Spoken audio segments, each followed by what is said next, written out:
don't really know what a downburst is, so I'm going to explain it to you.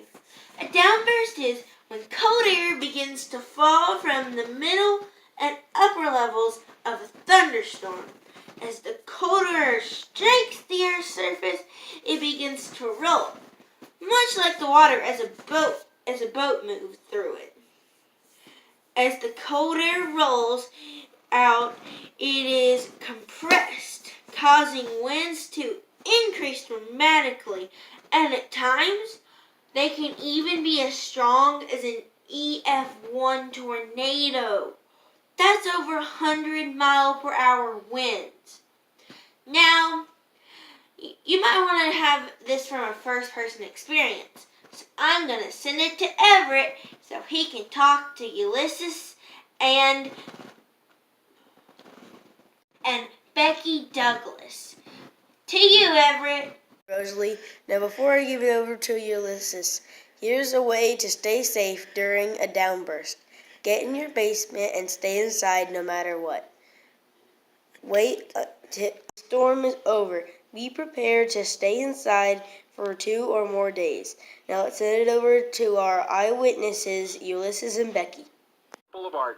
The cleanup has begun since sunrise, and so has the damage assessment. For some residents, after the roof was damaged, the heavy rain leaked through, soaking furniture and other belongings. That mini tornado, as some people described it, left a big mess. It was something that scared a lot of people this morning. Well, we first thought it was like an earthquake at first, and then you could hear it when it was just rumbling. My wife said she saw it. It just looked scary, so I just held her. And then when after it went away a little bit, we went out and saw the damage all over. I heard on the news that it might have been a mini tornado, but here in Inglewood, I couldn't believe it. I just thought it was a wind. Ulysses and Becky. So I was wondering myself, how do scientists or meteorologists even know when one's coming? Well, turns out I looked it up, and they use a Doppler radar to kind of see inside a thunderstorm, which blows my mind. It's like,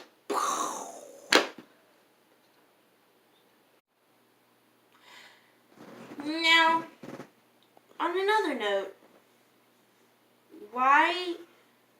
where do they even use Doppler radar to find them? Well, I figure they have to find the most common place for a thunderstorm.